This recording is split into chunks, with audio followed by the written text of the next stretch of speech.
metaphor of the Ganges flowing downstream. So in transcendence, the mind just goes.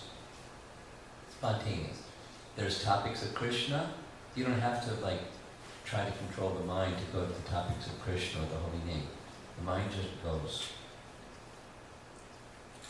Like water flows downstream in the Ganges during the rainy season. You have to tell the water, okay, downstream, off you go.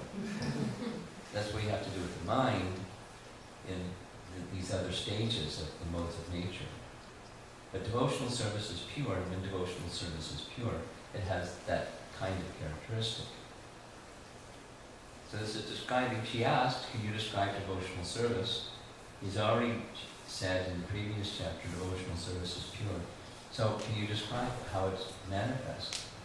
Describing how it's manifest, and he's already indicated there's the modes of nature that are influencing our consciousness and thus influencing our exhibition of devotional service. Would you mind coming up front? You're way, way back there. Oh, there you are. Oh, thank you very much. So, I want to read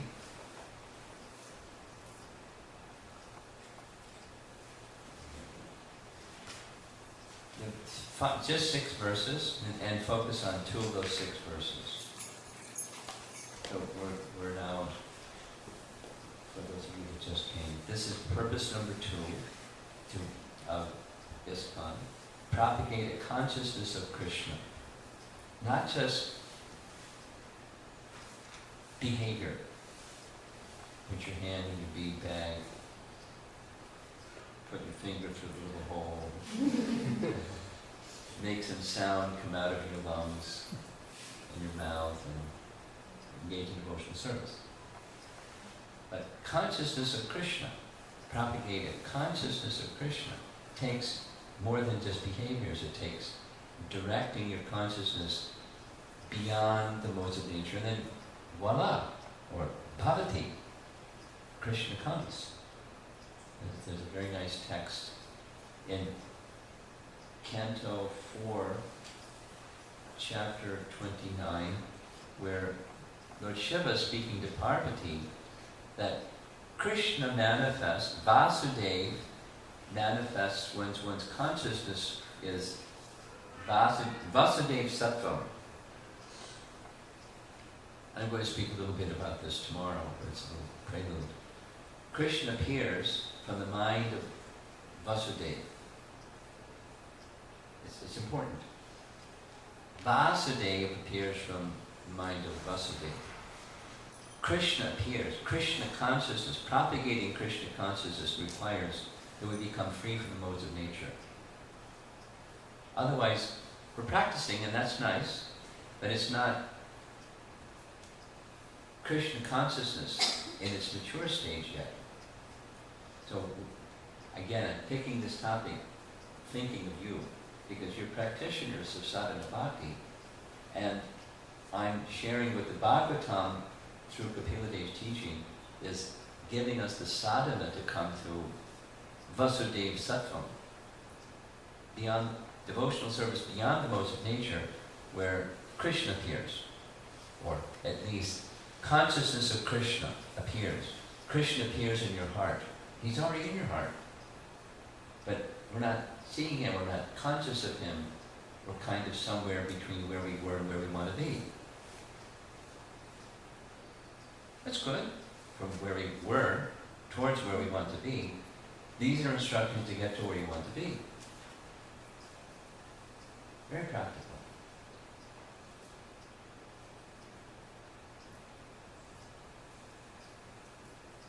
Beyond the modes of nature. Bhakti, sadhana that carries you beyond the modes of nature. By conscious cultivation. You'll see from the words that Kapila Dev expresses.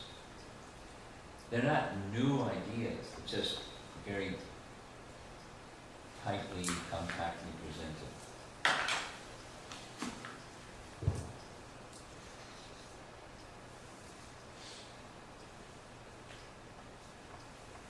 It starts with 14, 15, 16, 17, 18, 19, 6 verses.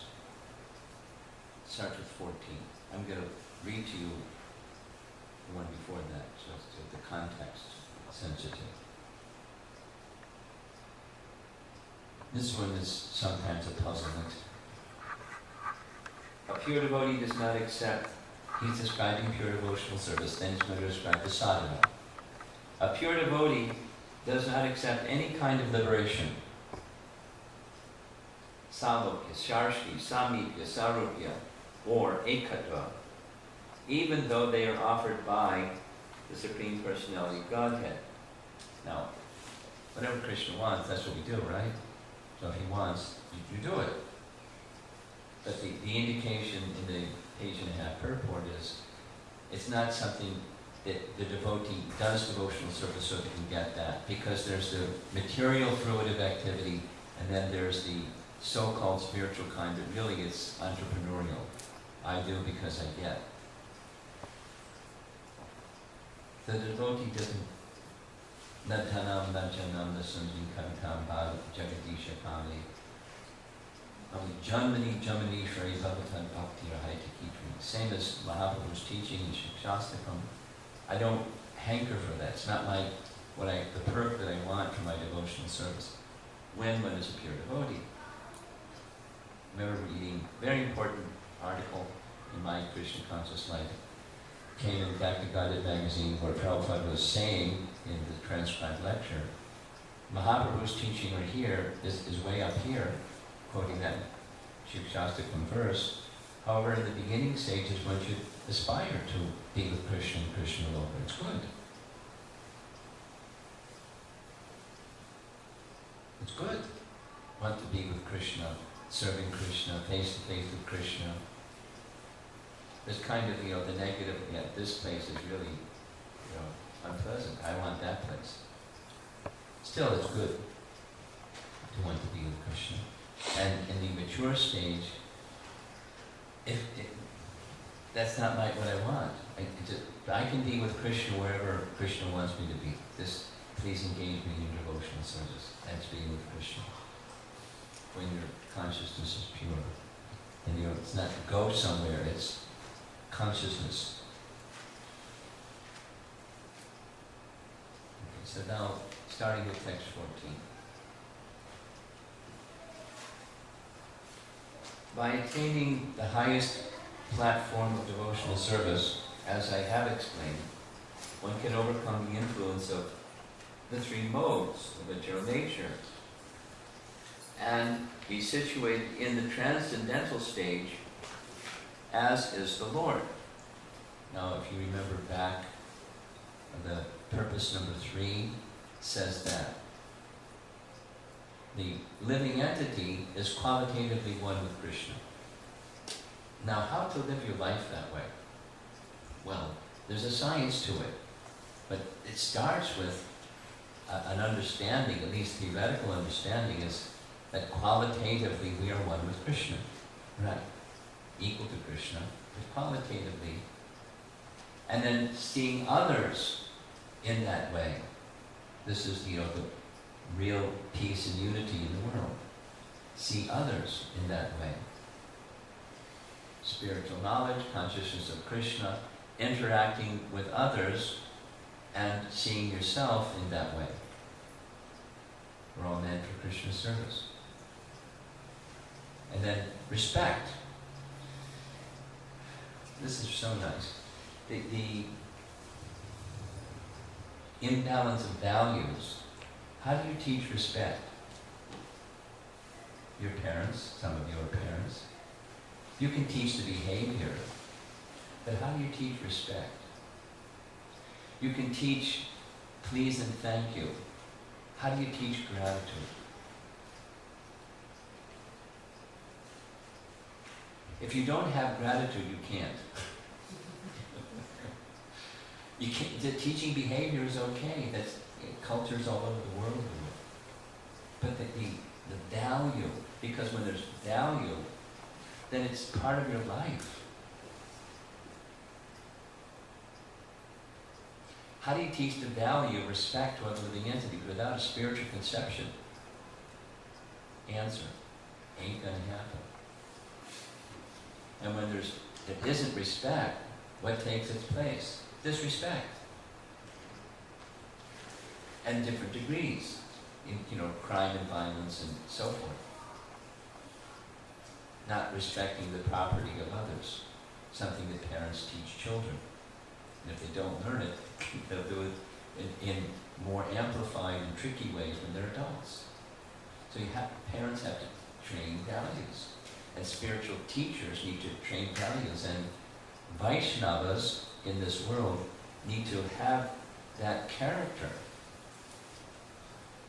And if we don't have that character, receive that character from those that have that character, and starting with this message of Srimad Bhagavatam, bhakti that's on that platform, beyond the modes of nature,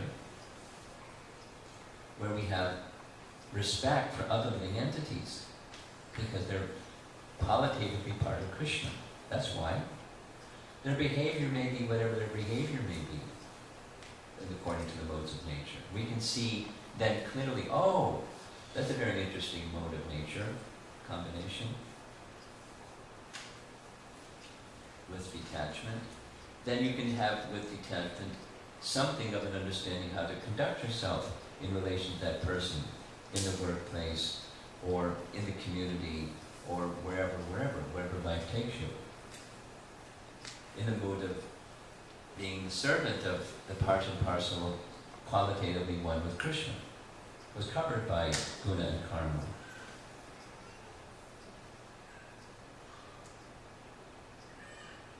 Your life mission changes from the receiving this message of Bhagavatam properly. You're still who you are, but how you see life and how you see the responsibility of life, the possibilities of life, the service of young people today it's maybe, it's a particular trend, it's not like super new, but a particular trend is, they call it social activism. And what it means is making the world a better place.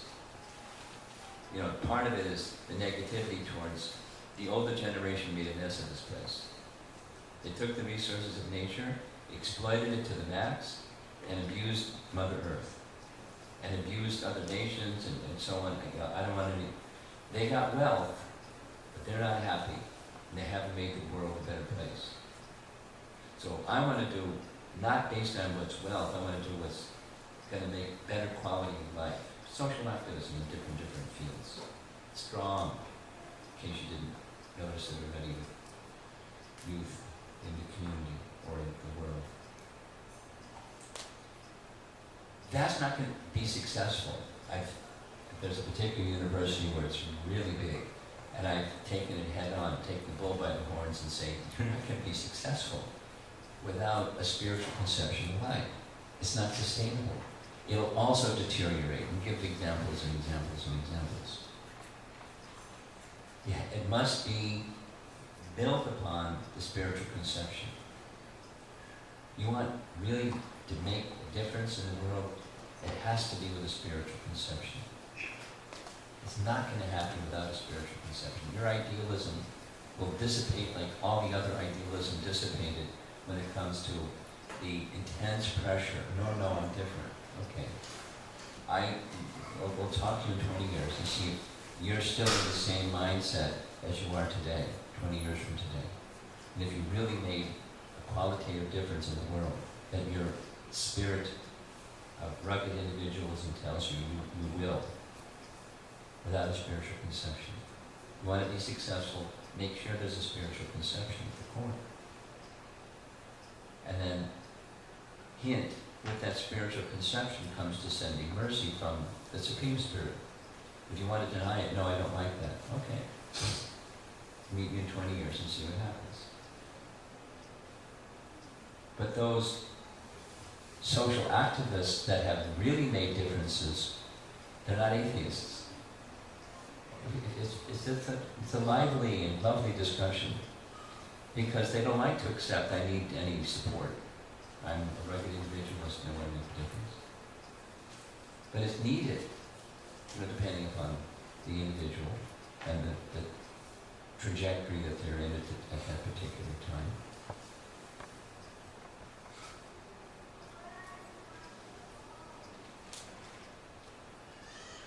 Kapila Deva is saying it very clearly. This bhakti, when taken up properly, can carry one beyond the modes of nature and can entitle one to then see other living entities as spiritual beings. And then act appropriately. Doesn't mean democracy of equal treatment to everyone. It's appropriate treatment to everyone according to one's position and their need. The needs, interests, and concerns in modern language. Text 15. A devotee must execute his prescribed duties. Actually, there's one other thing I want to say with that. I was looking at the very beginning for some slides I can't find. If I find them between now and this evening, I'll show them first thing this evening. There's a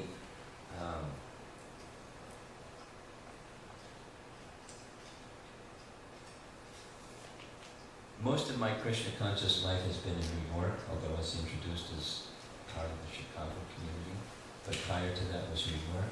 And because of that, I've had a lot of association with Rabindra Prabhu because his primary base has been Philadelphia. And I have enormous regard and respect for Rabindra, brilliant writer, brilliant speaker, and very deep thinker. So he shared something that I've heard several times on different occasions. When he was a PhD student at I think Temple University in Philadelphia, he read something that puzzled him very much, because he was, a philosopher, PhD in philosophy, that Prabhupada had written that the devotee, when they see a tree, they don't just see a tree, they see Krishna there. What does that mean? Do they have Krishna glasses and they just see Krishna, they don't see the tree? And Prabhupada explained it. They see the tree, that's not all they see. This isn't exactly verbatim how he said it, but they see this is Krishna's part and parcel, living entity. And the energy of the tree is Krishna's energy. And so they see Krishna. And he gives the example, just like in a lecture, he gave this example. A child, parents may see the toys of a child. They don't just see the toy of the child, they see, in their mind, they see the child. Or what I heard him say in the lecture is, sometimes families keep little baby shoes. I've seen it, it was a thing. It was like a thing in America. In the rear view mirror, now it's other things they hang, air fresheners and things from or then it was before that it was CDs. Earlier it was little baby shoes. So when they're seeing the little baby shoes, they see the baby shoes. They don't just see the baby shoes. In their mind's eye, they see their child. Although now they're not little babies anymore. That's why they have the baby shoes. So you get the idea. When one becomes Krishna conscious, one doesn't just see a tree. Or one doesn't just see other humans or other species or other entities. They see as Krishna sees, because of their affinity for Krishna, attachment for Krishna. They see like that. As the consciousness of Krishna becomes propagated through the medium of devotional service that's beyond the modes of nature, which is what he's speaking to Devahuti about, because she asked it. You see the spiritual entity, not, pratyaksha avagamam dharmyam, susukam kartamaviyam, chapter 9, Bhagavad Gita. This knowledge is meant to directly perceive the self by realization. It's not like you get a super microscope and you can see the soul. Not that. Not with these eyes. With the eyes of knowledge you can see. With attachment to Krishna, beyond the eyes of knowledge, with attachment to Krishna, you can see, you can feel, relate to all living entities with respect and regard, because they're Krishna's parts and parcels. You see Krishna with them. Even their behavior may be within the modes of nature. And it's just that Krishna consciousness needs to be awakened. That was our founder Acharya, what he did when he came to America and saw, the culture of America, the modes, the thickness of the modes of nature. He wrote, how this can be possible? But anyway, let me try with faith in the Bhagavatam and faith in the holy name.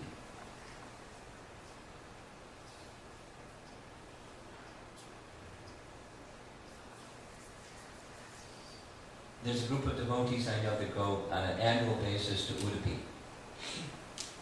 where they have, the Udupi Mat system. They're very strict. Very strict. Nice. Strict in a nice way. And by going there year after year, they develop relationships with the different sannyasis and different grahastas who manage those 9 months. And this was like maybe 10, 12 years ago. There was the elder sannyasi that was respected by all the sannyasis as the most learned amongst them, wanted to examine our teachings, because relationships had developed. So he invited the devotees to come, and he asked 12 questions. What's your view on this, and what's your view on that? And when it was all done, the devotee mentioned and was praying, he said, praying to Krishna, and verses came from the Bhagavatam that exemplified the teachings. And the elder sannyasi at the end said, almost the same. That was like almost the same. From Madhva's teachings and Mahaprabhu's Bhagavatam, authority teachings. Then on another evening, they showed this, they asked, could you sing glorifications of Krishna, would it be Krishna, in your traditional language and style? So they were very happy to do that. And it was very beautiful. And then the devotee showed your ever well wisher. At the end, the comment from those Advaites that were watching, seeing Prabhupada in Golden Gate Park, sitting in the middle of hippies that were dancing and doing whatever hippies do. He said, we could never do that. Guru Maharaj is very empowered. Krishna protected him. Because he was seeing Krishna and the spirit soul part and parcel of Krishna with him, even though their behavior was, and their dress and so forth, was far out. But it's on the strength of Krishna consciousness that he was able to do what he did, and he was protected as he was protected, and awakened Krishna consciousness in the hearts of thousands, tens of thousands, in such a short time, and gave us the same tools or resources to do the same if we just make our lives pure. Small thing. But of goodness, you engage in the activities of bhakti because it will make you pure. And with that faith, you become pure. So now,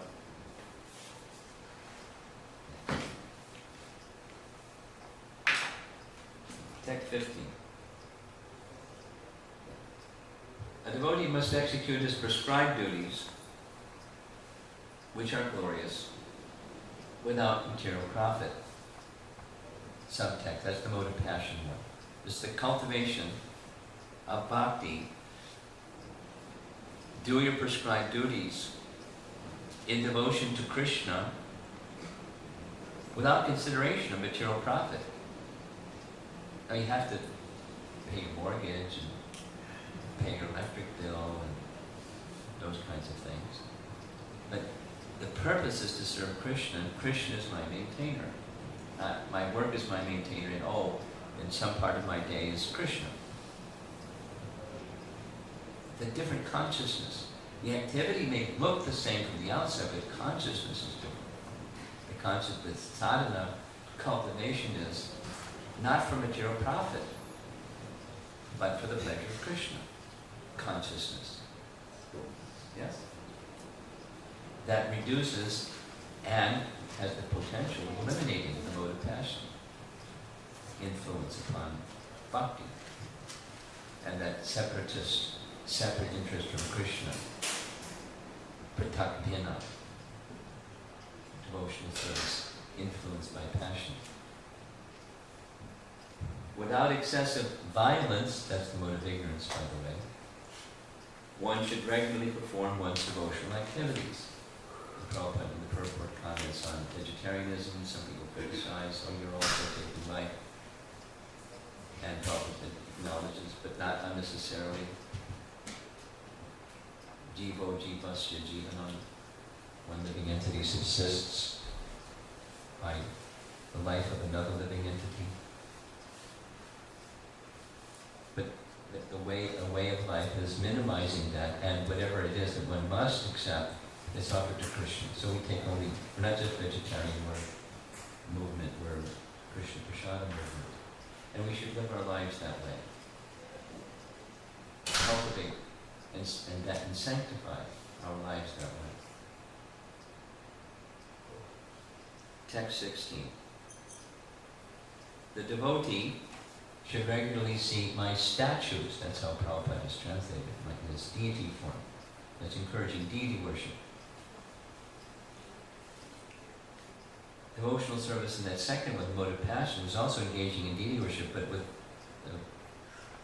pratakdina consciousness, interest separate from the interest of the deity. Not nice. And one should continue to do this. Touch my lotus feet and offer worshipable paraphernalia in prayer. He should see in the spirit of renunciation from the mode of goodness.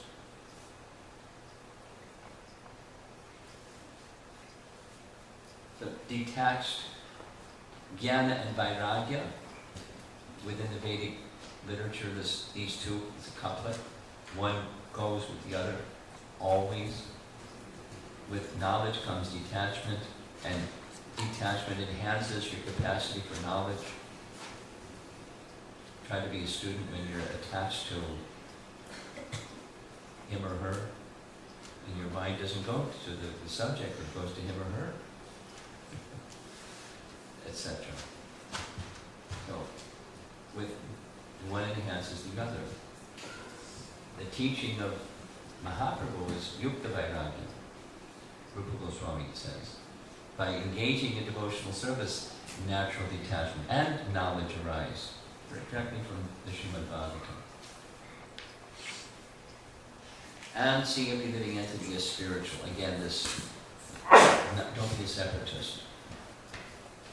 Be in the mood of service to the living entity that's part and parcel of Krishna. As you're interested in serving Krishna, be interested in serving. You may not know what to do, but rather than becoming angry or bewildered or something or other, just stay in that mood of being in service. That's this cultivation of devotional service beyond the modes of nature. Two more. Text 17.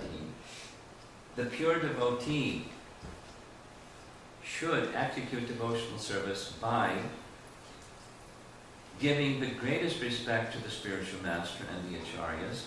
He should be compassionate to the poor and make friendship with persons who are his equals. But all his activities should be executed under regulation and with control of the senses. So it's kind of like the the Madhyama Adhikari, respect to those who are more advanced, friendship with those who are peers, compassion to those who are less advanced. The Madhyama position, speaking of Madhyama, not the Uttama position, the cultivation of the Uttama position is from the Madhyama position. That's us. So respect goes especially here, or a particular kind. Respect goes here, and respect goes there. Just the behavior is different. But the essence of is respect, respect, respect. Going from the previous one, seeing these living entities as spiritual, endowed with capacity to assist me in my devotional service, or I can receive from them spiritual benefit according to their position, and respect them accordingly. And then, under the regulations of the Vedas, and controlling the senses. Sadhana to achieve devotion that's beyond the modes of nature. Now, to achieve all the above mentioned, here comes text 18.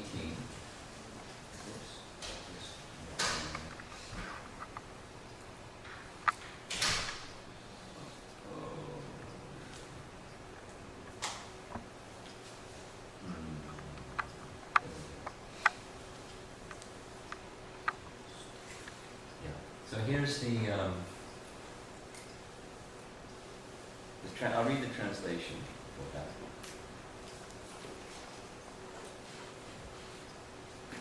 This is one of my favorite verses in the Bhagavatam of late. It's a powerful meditation for me, because it cuts right to the core of what we need to do to go beyond conditioned life in devotional service to a life that's free from conditioning in devotional service. A devotee should always try to hear about spiritual matters.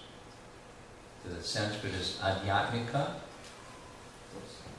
anushravanam. Adhyatmika anushravanam.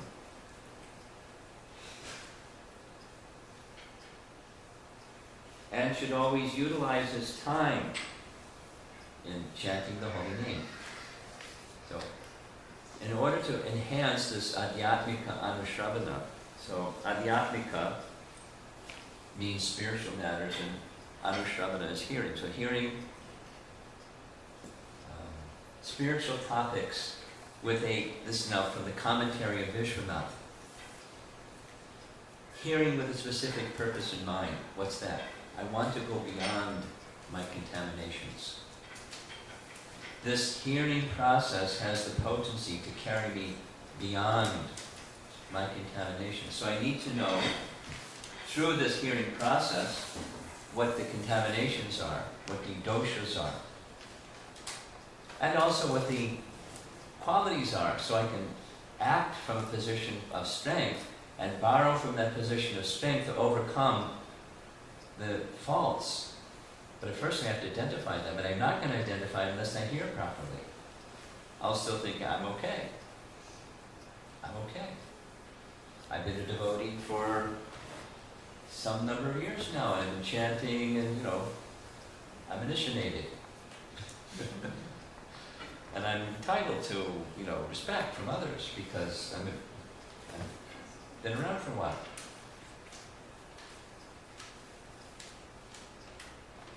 This requires humility and the proper kind or quality of hearing. The intention behind the hearing, according to Vishwanath specifically, is this specific purpose is to understand what doshas and gunas, or defects and virtues, that are within. And then gain strength from that hearing process to overcome them.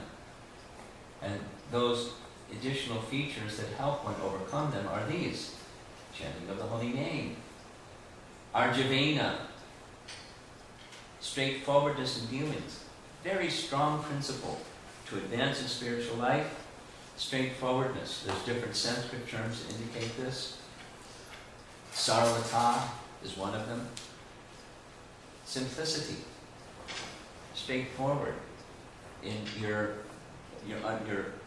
self-evaluation, your introspection, and how you express yourself and convey yourself to others, not with pretense. The humble Vaishnava, wishing to go further by the descending mercy of other Vaishnavas and Krishna. Arya Sangena, which is the same as Sadhusanga from chapter 25. Association with saintly personalities. And Nirahang Kriya, or Nirahang Kriyaya. Ridding yourself from pride and false ego. Amanitvam, adambitvam in the language of Bhagavad Gita. The qualities of humility and pridelessness. Because if one is proud, then you're not going to recognize any of these things, but to speak of go beyond those doshas. So this is a very nice verse, teaching elements that will help us go from the conditioned state to the platform of pure devotional service.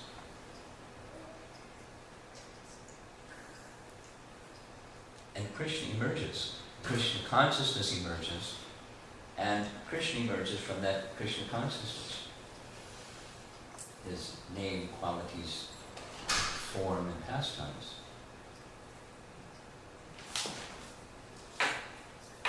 Then the last one, text 19.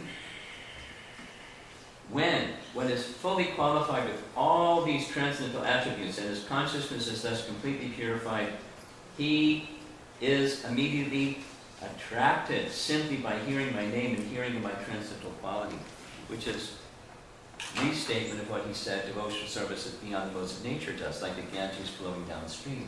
Your mind just goes to the holy name. Your mind just goes to the topics of Krishna.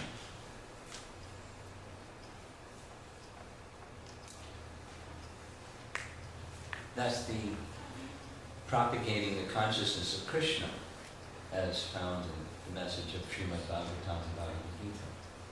It's there. There's jewels and more jewels. So many jewels in this Srimad Bhagavatam. This is one of them. Very clear set. It's like a roadmap. Get out your GPS and your destination is Krishna Loka, and it tells you how to get there. Just follow it, apply it, cultivate it in your life, and you'll get there. Propagating Krishna consciousness, as found in Srimad Bhagavatam and Bhagavad Gita.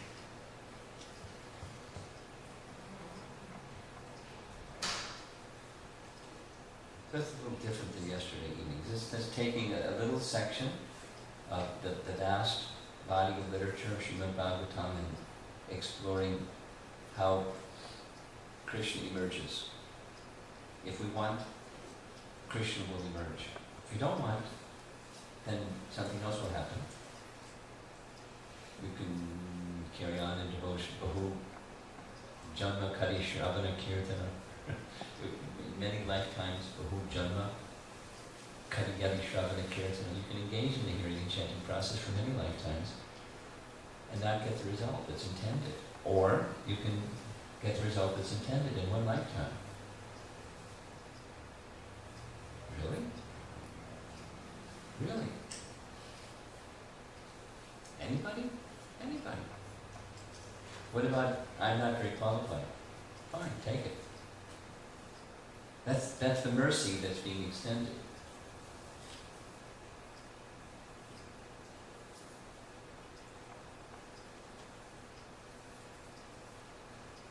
So that's the end. My presentation this afternoon. Any comments? Yes? Can you please explain this third point, Arjavena? Arjavena. Arjavena. It's straightforward. Truthfulness. Speak the truth. Speak the truth pleasingly. But abide by the truth. The quality of goodness. It's not only the truth as opposed to lying. That's one kind of truth as opposed to lying. But it's also, be true unto yourself. Like, don't pretend unto others, before others, that you're not, or that you are who you are not. Just, be honest with yourself and be honest in your dealings with others. about what your position is. Not falsely humble and not falsely, inflated the other way.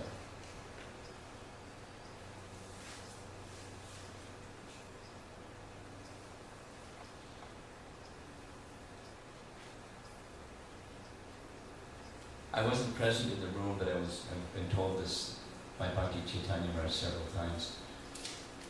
One devotee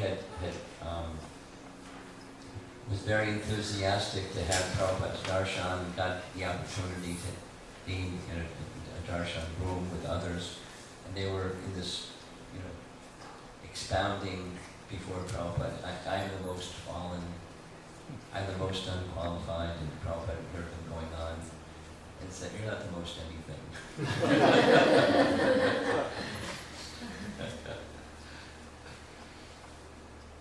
So, not either way, not either direction, pride or false humility. Just be honest within yourself and be very realistic about Krishna is all-powerful. Krishna can enable us to do anything. And it's Krishna's capacity that's enabled us to do anything that we do. Walk across the floor. We can't walk across the floor if Krishna doesn't give us the ability to walk across the floor, or do anything. So it's that humility is a natural quality for someone who's honest. And the opposite is, if you remember from my previous visit, this quality of crookedness. That's its opposite. Deception. And it's really easy to do. We, conditioned people in the material world do it all the time. And we're living amongst people who are conditioned souls, so real easy for us to copycat what that is. It takes a principle or a value that says, I'm not going to do that. And then you stay with it. But it has to be with a spiritual conception, because otherwise you just get washed away with circumstance and bad association. And if, specifically, as parents, if you do like that, you'll give protection to your children, because they're in an environment that there isn't spiritual knowledge, not spiritual value, and there's this whole posturing and competition thing that goes on. By design.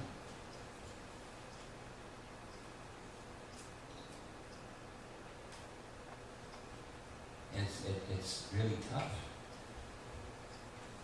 I'm not a parent, but I have lots of interaction with devotee children, and I know from the letters that they write and they're sharing with me in different ways, it's tough. A competitive society, and et cetera, et cetera, et cetera.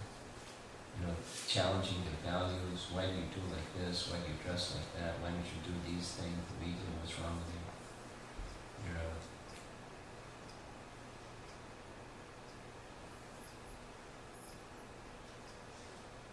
I have my values. And I have reasons for having my values, and I stand by them. And so, it's tough. As an adult, what to speak of being a teenager in this world, where you have values, you live by your values, and whatever happens, you're not going to deviate from your values. But it's a quality, it's a character trait that I just stand by the truth. In the end, truth will prevail. I have that conviction.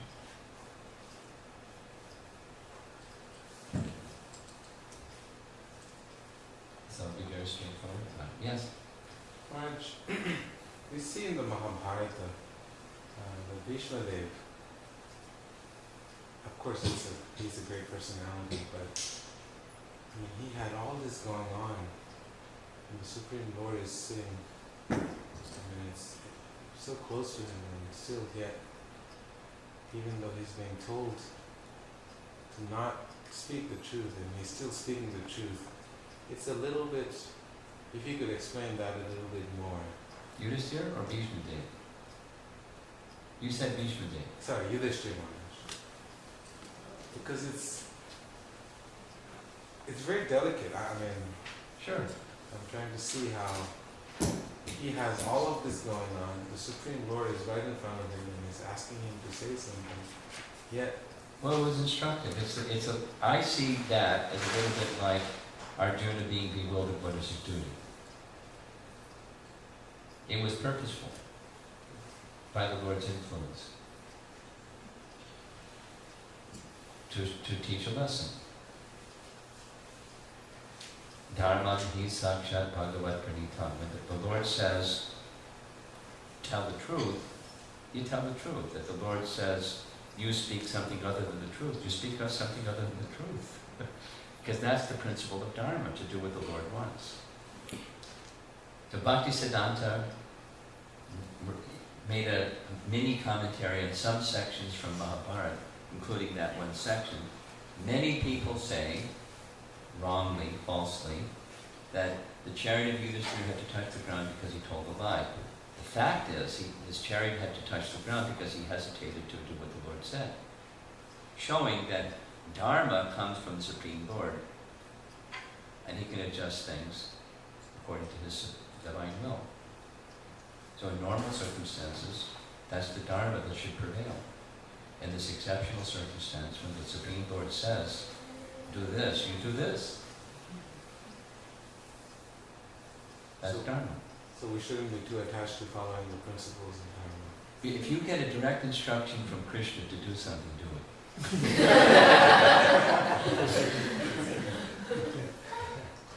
And otherwise, be very fastidious in your following the standards, unless directly instructed otherwise. So it's highly exceptional, but there may be exception. Yes. Maharaj, you said that behavior comes from values, and values come from a spiritual conception of Yes, life. you heard it correctly.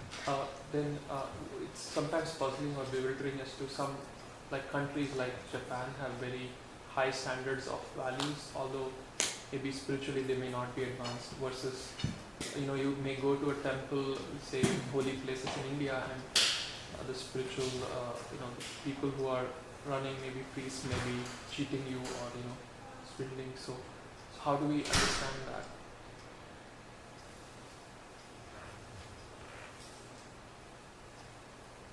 There's other examples than the one that you just gave about Japan and their values.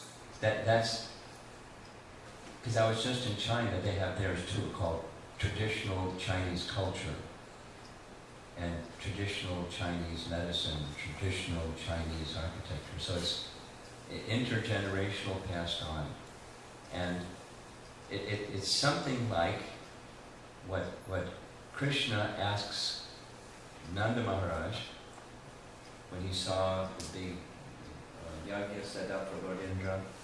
His first question was, is this enjoined by the scripture or is it family tradition? Now, family tradition isn't 0, but family tradition isn't 10.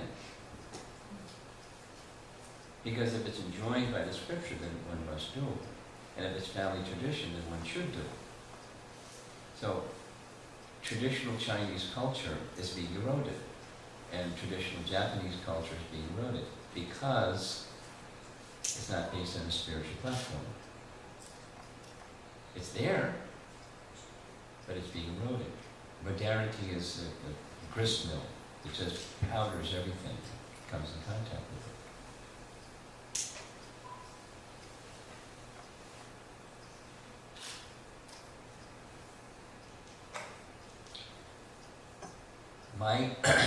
My discussions with learned persons in China, and I would imagine there would be similar discussions in Japan, that historically behind the traditional culture is the spiritual conception.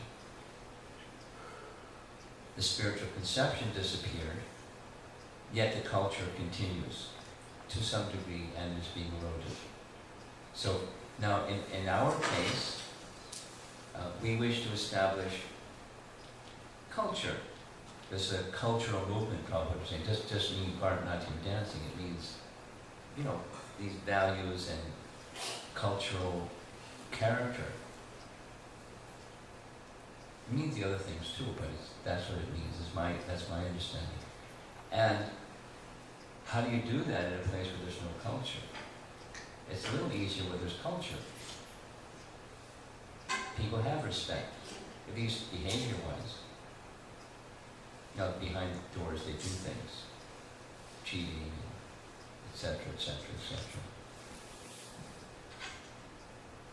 But respecting elders and other behaviors that are offering just by culture, you know, the whole pranam system of India is part of Chinese and Japanese culture. They have a way of doing it that's expressed different, but it's not just like shake someone's hand, hey buddy. It's more culture, refined. So my understanding from China, because I've had this question in China, how do they maintain law and order when they don't have theology? Because it used to be that.